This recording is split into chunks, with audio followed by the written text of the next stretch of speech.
urge to leave and the desire to remain. To paraphrase one of our guests, they are both elements of the same country, sometimes even at war within ourselves. Peter Oborne and Melissa Kite, both writers of the right, join me now. Peter Oborne, the article that you have published today reads like a sort of a roadmap to a sort of Damascus. Brexit has paralysed the system, it's turned Britain into a laughingstock, and it is certain to make us poorer and to lead to lower incomes and lost jobs. We Brexiteers would be wise to acknowledge all this. When did you discover this? If you've followed events for the last few months, there's been some very grim moments for the Brexiteers. The wave of disinvestment, the city people being told to sign contracts which assure their employers they're happy to go and live in or work in Europe. You've got Honda in Swindon, the disinvestment in the northeast. Almost every day you've got another body blow, which shows that the economic story told by the Brexiteers ahead of June 2016 was just false in the end. And You're talking about Brexiteers as if they're other people. I mean, no, well, I say us. I said, sorry, right. Us Brexiteers, but I wasn't one of the economists. And the economic model, which depended on the World Trade Organization, has collapsed for reasons it was hard to tell in 2016, namely the rise of protectionism in Trump's United States and Xi's China. Big protectionist blocs with very little room for manoeuvre for little countries like Britain. Melissa Kite, what do you make of it?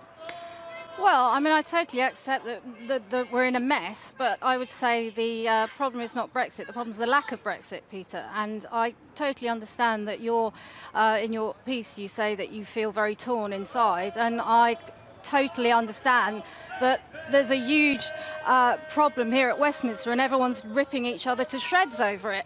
But on the economics, which has swayed him. That's not how 17.4 million people are feeling, and I have not heard one of them say that they're changing their mind. So, yes, there's a huge row going on here, and everybody seems to be having a collective nervous breakdown because they're arguing over Brexit, but they're not implementing Brexit, and that's the problem, and that's why we're in the mess. Melissa, I mean, you know, he's laid out a series of economic disasters as he's seen it. Is he wrong about that?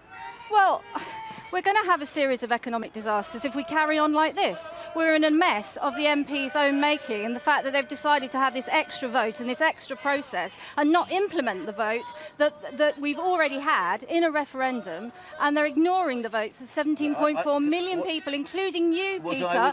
If indeed you did vote Brexit, I'm accepting that you did, but you seem to have a really well... Are you suggesting he was a plant? No, I said...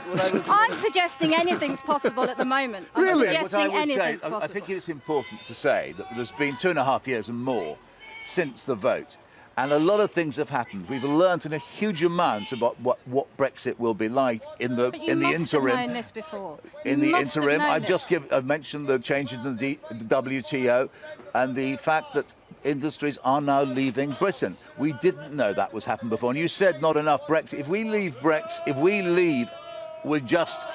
with no deal, it's now quite plain that we are going to wipe out hundreds of thousands, perhaps millions of jobs. Now you cannot be if we have a year's uncertainty. And what business leaders are begging for is certainty. What they're begging for. And I cannot believe any of this that you're talking about is not what you knew before.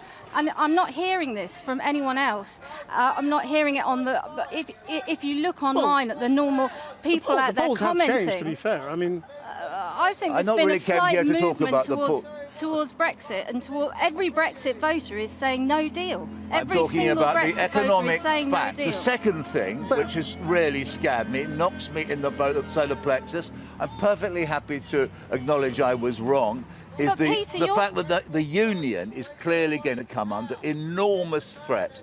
Northern Ireland, we didn't understand the importance of the Northern Irish Agreement. We didn't understand how much Ireland, which has haunted Great Britain for 500 years. Maybe you didn't understand it, but you're part of the political this is a here point, at Westminster, a lot of and you're Remainers have been arguing with each other. Gracious to you and said, oh, this is very brave. Some of them have said, well, you know, all he said is everything we said 3 years ago. I fully accept. Do you feel foolish, or do you think you were right then and right now, or what is it? I mean, I'm very, very happy to accept, and I think we all should. This is a very, very dire national moment. I can be as humble as you like. I was wrong. I got things wrong. I misread things. But also things have were happened. you wrong on the since... principle? Because that's what a lot of Brexiteers or Leave voters will say. We didn't care about all of that. We cared about the principle Well, I would say, of sovereignty. If the Brexit campaign had fought a general election, they'd have been out of office by now.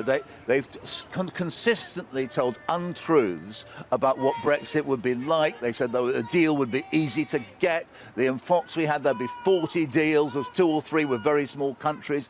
The assertions by the main Brexit campaign, this is a very important point. Just hang on a second.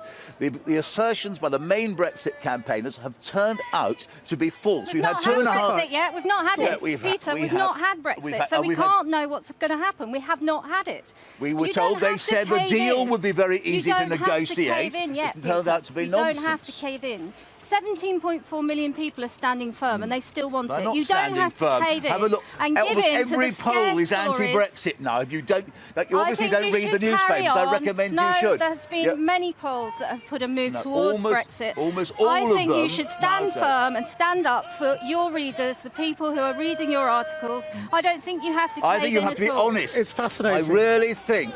But we've got to leave it there. Grave matters like this, you need to be honest. Thank you very much indeed, both of you. Melissa Kite, Peter Oborne, thanks for joining us.